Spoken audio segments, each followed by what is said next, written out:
This is my brand new rig. It's an 80/20 rig, and that is a common name for one that's made of lengths of aluminium tubing called profiles, fixed together with corner brackets and accessorised with mounts and plates to which you can fix your wheel, pedals and shifters, etc.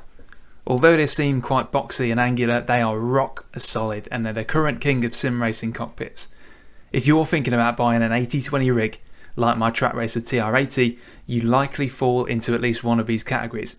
Either your ability's improving and you're getting more dedicated to your passion, so you want to upgrade, you have or you will have a direct drive wheel and you want to pair it with the best frame, you're getting into sim racing and you want the ideal gear to start off on the best foot, or you just think they look really cool. Any one of these standpoints is a valid justification for opting for a full fat 80/20 rig, and there are many reasons why this type of cockpit is lauded as the ideal. For a start, it's at least true what they say. These things don't budge. Once they are set, they're set, and they feel very taut. They also give you enormous freedom to place things where you want them to be, depending on your own personal dimensions. There's pretty much no human body that an 80/20 rig can't be adjusted to accommodate. You also have access to a vast choice of accessories and mounts on a near universal mounting system. These rigs give you free reign over all sim racing hardware, and there are no limitations on what you can put on them. There's no wheel too powerful, no pedals too firm, they will take it. Before you buy one of your own, however, there are some things about the buying and building experience that you just need to bear in mind so that you know what lies beyond. Take note, everything shown is linked in the description, so click on those to go straight to the source, and feel free to comment with any questions about mine whatsoever. I'm happy to respond. The biggest point to be aware of is that it's going to take longer than you think to build it. These things have a nasty habit of doing that. They might look clean and neat when they're built up, but boy, they are quite a project. It took me somewhere between 10 to 15 hours total to build mine. That was with a power screwdriver and a generally good level of competency. I felt really satisfied when I took delivery of about 8 heavy boxes of kit. It felt like a bounty of treasure, opening them all and looking at all the fixtures, profiles and parts within. It seemed like a lot, and so it should be for the money. The penny only really dropped that maybe I had a much bigger task in front of me than I first thought when I had it all scattered across the floor in 100 pieces. It's a deceptively big job, yeah, but there's nothing wrong with having a nice pondering project to work through for a day or two if you're expecting it, and with a constant supply of refreshments and some tunes, it can be a real pleasure. So if and when you do click on that order button, just make sure that you and anyone you live with is prepared for a project going on. Do everything you can to avoid rushing it so that the end result is as good as it can be. At the end of it all, the weekend I spent putting this together is now behind me, and I'm left with just the fruits of my labour. It's customised to my exact preferences, it just took some effort to get it there. Secondly, they can actually be a little bit technically challenging to build, so if you're the sort to reach the end of your tether building IKEA furniture, then building one of these will push your abilities. I mean this with complete sincerity, because if that describes you, and there's nothing wrong with that, consider a cockpit with much less assembling to do, like the Trak Racer TR8 seen here, owned by a mate of mine. For me, it took many hours, precise measuring and dexterous nut handling.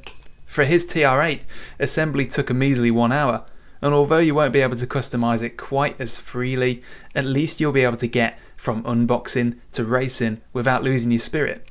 I'm just saying, a TR6 or a TR8 would be much quicker to assemble with less ways to get it wrong. Our guy with a TR8 says it's rock solid too.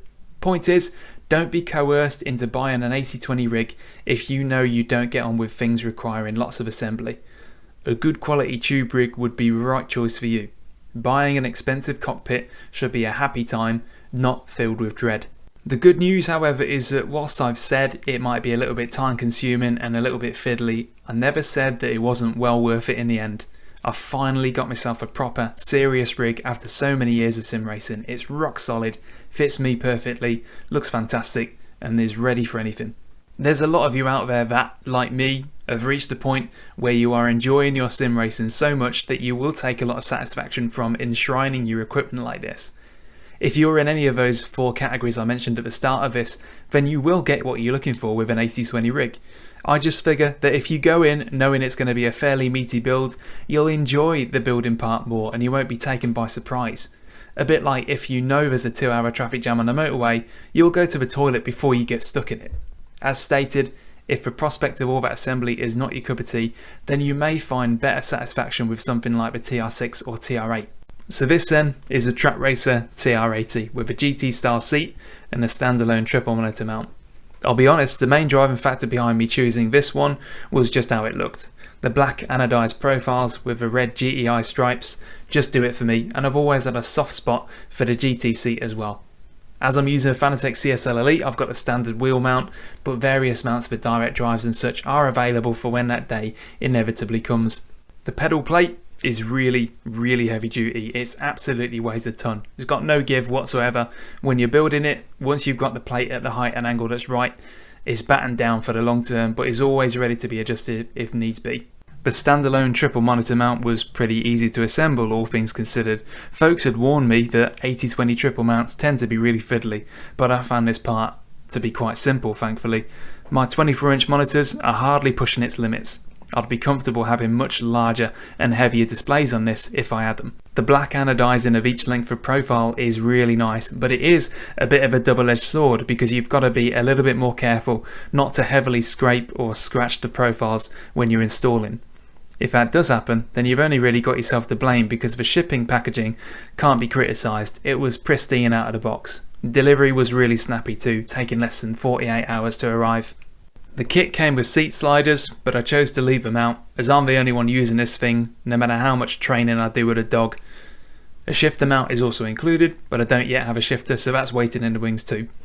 All in all, the TR80 kit is a really handsome and complete choice, with loads of little vanity plates included to cover up the corner brackets and end pieces.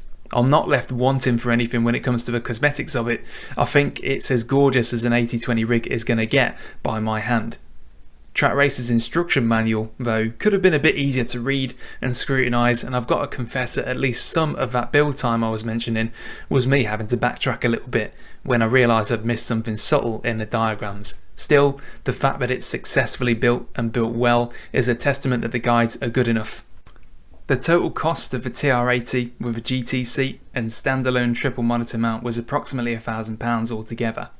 For that money, I wanted to once and for all sweep away my old contraption and its inadequacies and lay the groundwork for a direct drive wheel somewhere down the line.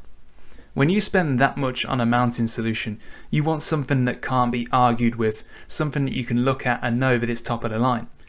It's a once in a lifetime purchase, it's not going to wear out, and I'll never need more than this. And those of you that are thinking about an 80/20 rig are also looking for this too. They are a complete fulfillment of any rig requirements you might have now or in the future.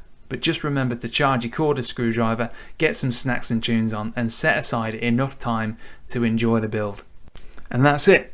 Remember to check the video description for direct links to the kit featured, subscribe if I've been helpful, and comment if you've got any questions or input to make if you already have an 80/20 rig.